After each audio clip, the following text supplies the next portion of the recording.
Kitty Duterte spotted na kasama ang bagong boyfriend nito na si Vic Singson. Usap-usapan naman ngayon sa social media ang di umano'y bagong boyfriend ni Kitty Duterte na si Vic Singson. Si Vic Singson ay ang grandson ng former Ilocos Sur Governor na si Chavit Singson.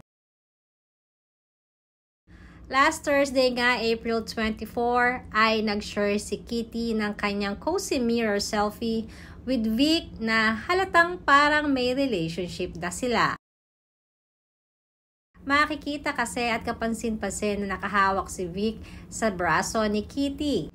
Na reaksyon naman ng mga netizens na mukhang mag-boyfriend na nga sila. Matatandang previously ay dinate ni Kitty Duterte ang De La Salle University Green Archers star guard na si Eva Neal. However, marami naman ng netizens na nakapansin na in-unfollow ni Kitty ang athlete sa Instagram.